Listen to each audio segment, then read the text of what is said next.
မိမတယောက်ကသူ့ယောက်ျားရဲ့အကျွေးတွေဆက်နိုင်ဖို့အတွက်သားလေးနဲ့အတူဟိုတယ်တစ်ခုမှာအချိန်ပိုင်အလုပ်လာလုပ်ခဲ့တယ်ဗျာဒါပေမဲ့သူဘယ်တုန်းကမှမထင်ခဲ့ဘူးအကျွေးတွေနည်းနေပြီလို့ဟန်ဆောင်ထားတဲ့သူ့ယောက်ျားဟာတကယ်တော့ဟိုတယ်တစ်ခုလုံးကိုလျှို့ဝှက်ငားရမ်းပြီးတခြားမိမတယောက်ရဲ့မွေးနေ့ကိုကျင်းပနေတာကိုပေါ့အဲ့ဒီမွေးနေ့မှာပဲချက်ချင်းဆိုသလိုအဲ့ဒီမိမကိုတိမ်ပေါင်းများစွာတန်းတဲ့နမည်ကြီးအမတ်တန်စေအိတ်တွေကိုလက်ဆောင်ပေးပြလိုက်သူ့ယောက်ျားရဲ့အကျွေးလို့ခေါ်တဲ့ဟာတွေကိုဆက်နိုင်ဖို့သူဘလို့မြနေမအားညမအားအလို့သုံးမျိုးတပြိုင်တည်းလုပ်ခဲ့ရလဲဆိုတာပြန်တွေးမိတယ်ဒါပေမဲ့ရက်ဆက်တဲ့အမှန်တရားကတော့သူ့ယောက်ျားဟာရှင်းရဲတယ်လို့နေပေါင်းများစွာဟန်ဆောင်နေခဲ့တာပဲ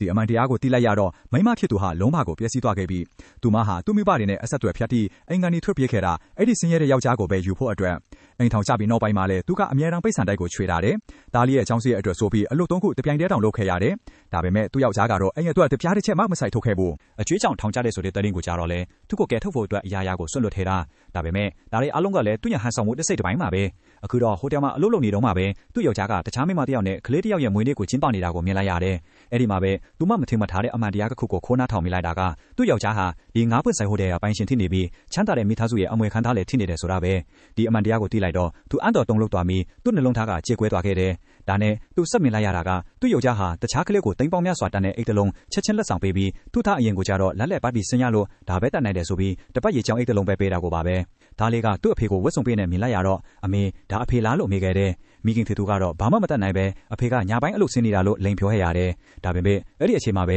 ယောက်ျားသူရဲ့တငယ်ချင်းတယောက်ကသူတို့ရဲ့ဒုက္ခတွေကိုဗီဒီယိုရိုက်ပြီးလူအများရှေ့မှာဆက်တင်အဆက်ခွဲပေးလိုက်တယ်ဒီလိုမြင်လိုက်ရတော့ယောက်ျားဖြစ်သူမှနည်းငယ်တော့စိတ်မကောင်းချစ်သွားခဲ့ပြီးမြဲတငယ်ချင်းရဲ့လွန်မှုမှုအောက်မှာတော့နှုတ်ဆက်မိခဲ့တာအဲ့ဒီနောက်တော့မိမဖြစ်သူသိလိုက်ရတာကအကျွေးထောင်ကြတယ်ဆိုတာဒီအားလုံးဟာသူ့ယောက်ျားနဲ့သူ့တငယ်ချင်းတွေပေါင်းပြီးကြိုးသွင်းကြံစီထားတဲ့အစီအစဉ်တွေကြီးပဲဆိုတာပါပဲသူမကတော့အတွင်းစိတ်ကလုံးဝကိုပျက်စီးနေပြီးမြဲဟိုတယ်အလော့ကိုဆက်လုပ်နေခဲ့တယ်ဒါပေမဲ့စိတ်တိမ်မညီမသက်ဖြစ်နေလို့မတော်တဆဧည့်သည်တယောက်ပေါ်ကိုဝိုင်းတွေဖိတ်ချသွားခဲ့တယ်ဒီလိုမြင်တော့ဧည့်သည်ကအယံတော်သားထွက်ပြီးမိန်းကလေးကိုအော်ဟစ်ဆဲဆိုပါတော့တယ်မိမဖြစ်သူကတောင်းပန်ခဲ့ပြီးမြဲဧည့်သည်ကသူမနဲ့သူမရဲ့သားကိုဟိုတယ်ကနေမောင်းထုတ်ပစ်လိုက်သားလေးကတော့ဒါတွေကိုမခံနိုင်တော့ဘူးသူအမေကိုမေးလိုက်တယ်အဖေကတကယ်ချမ်းသာတာလားတဲ့အမေဖြစ်သူကတိုက်ရိုက်မထီပဲသားကိုပြန်မေးခဲ့တာကအကယ်၍အဖေနဲ့အမေကွဲသွားရင်သားဘသူနဲ့နေမလဲတဲ့သားလေးကတော့အဖေနဲ့အမေအကျူတူနေစေချင်တယ်သူနှလုံးသားထဲကနေပဲအဖေကိုနောက်ထပ်အခွင့်အရေးတစ်ကြိမ်ထပ်ပေးဖို့တောင်းဆိုခဲ့တယ်ဒါကြောင့်မိခင်ကသဘောတူခဲ့ပြီးနောက်နေ့မှလုံမဲ့စုပေးပွဲကိုသားနဲ့အတူလိုက်သွားမယ်လို့ကတိပေးခဲ့တယ်အဲ့ဒီညမှာပဲအရှက်မရှိတဲ့သူ့ယောက်ျားကစီးရဲရောင်ဆောင်ပြီးအလုပ်ပင်ပန်းလာဟန်နဲ့အိမ်ပြန်ရောက်လာခဲ့တယ်